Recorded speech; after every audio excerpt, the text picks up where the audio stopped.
araw mga bata! Magandang umaga po. Kamusta kayo ngayong araw? Okay lang po. Mabuti kung ganon. Bago natin simulan ang ating talakayan, mayroon muna akong ipapanood na video. Pagkatapos natin panoorin, tutukuyin natin kung ano ang mga sangkap na nabanggit sa video. Maliwanag ba? Opo. Mabuti kung ganon. Simulan na natin ang panonood.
Ngayon naman mga bata, ano sa tingin nyo ang putaheng iniluto sa video?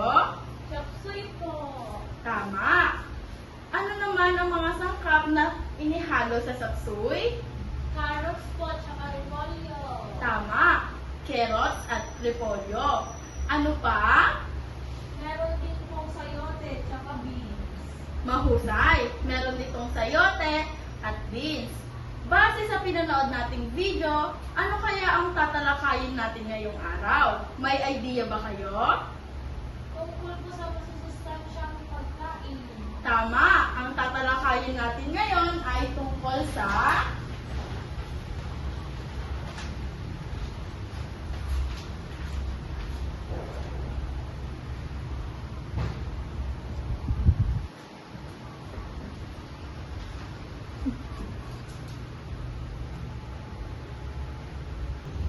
Ang tatalakayin natin ngayong araw ay pagluluto ng masustansyang pagkain. Ang ating aralin ngayon ay tungkol sa pagluluto ng masustansyang pagkain. Sa panahon ngayon, dapat nating sinisiguro na malinis at masustansya ang mga inihahanda nating pagkain. Maraming kasanayan ang dapat matutuhan sa sino mang magluluto o maghahanda ng pagkain. Pagdudulot ng kasiyahan at katuparan sa sarili na magandang kinalalabasan ng mga pagkain. Ang unang hakbang sa paghahanda ng mga sangkap sa pagluluto ay ang pinakauna ay gumawa ng listahan para sa loob ng isang linggo. So bakit kaya mahalaga ang pagpaplano sa mga pagkain na ating lulutuin para sa buong linggo, Sunshine? Mahusay! Ang paggawa ng listahan ay nakakatulong para tiyak na lahat ng kailangan ay mabibili at makakaiwas tayo sa sobrang gastusin o kakulangan sa sangkap. Pangatlo, pumili at iplano ang menu na lulutuin na angkop sa buong kasapi ng pamilya. Ngayon naman, sa pagpili ng menu, isipin natin ang angkop na pagkain para sa lahat ng miyembro ng pamilya. Halimbawa, kung may bata o matanda sa bahay, siguraduhin ang mga pagkain ay masustansya at madaling kainin. Huwag din kalimutan na pumili ng mga pagkain na madaling lutuin, lalo na kung may iba pa kayong kailangang gawin sa araw na iyon. Pang-apat ay piliin ang menu na madaling lutuin at hindi nagiging komplikado sa oras ng iba pang gawain.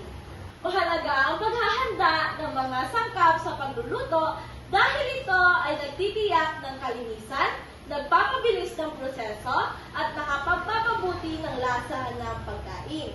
Sa tamang paghahanda, maiiwasan ang kontaminasyon, aksidente, at pagkasayang ng mga sangkap.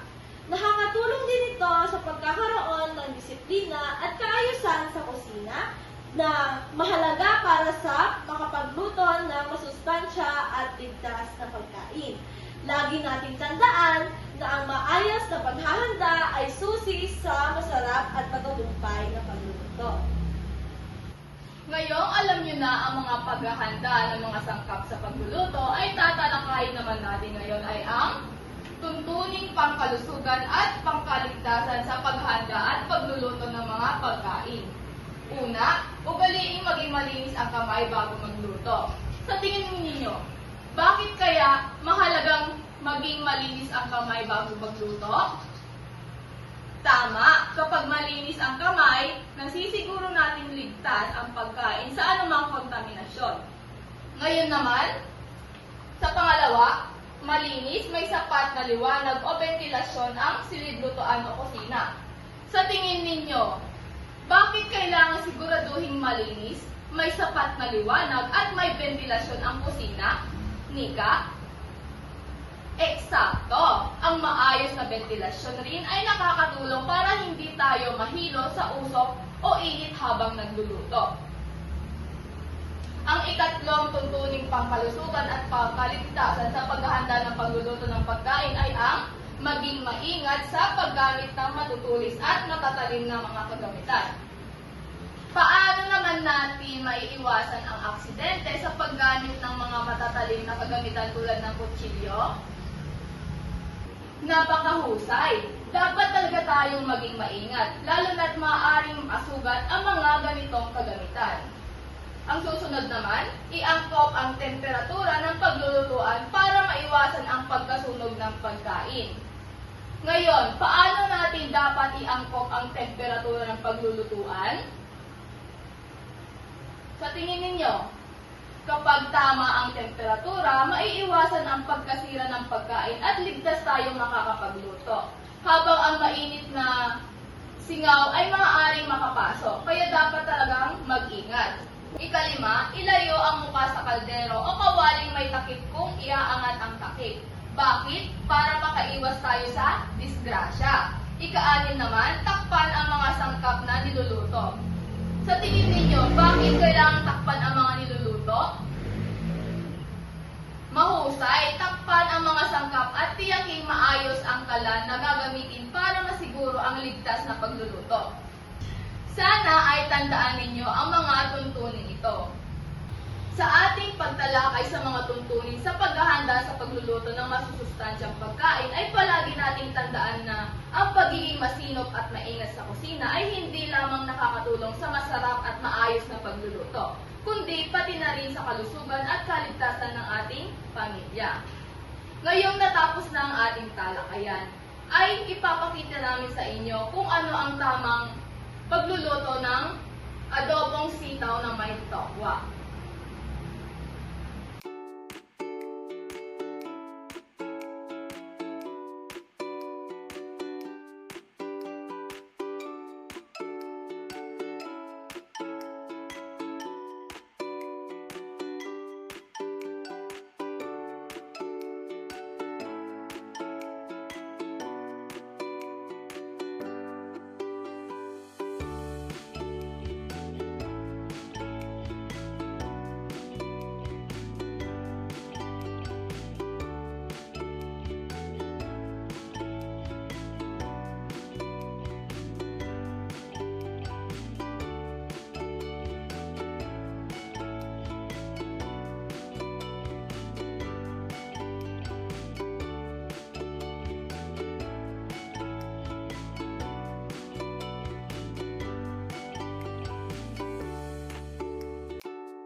Ngayong napanood niyo na ang tamang pagluluto ng adobong sitaw na may tokwa, sana natutunan ninyo ang tamang paghahanda ng mga sangkap sa pagluluto at tungtuning pangkalusugan at pangkaligtasan sa paghahanda at pagluluto ng pagkain. Ngayon, ako si Teacher Kathleen. Ako si Teacher Katrina. At ako si Teacher Nika. Hanggang sa muli, paalam!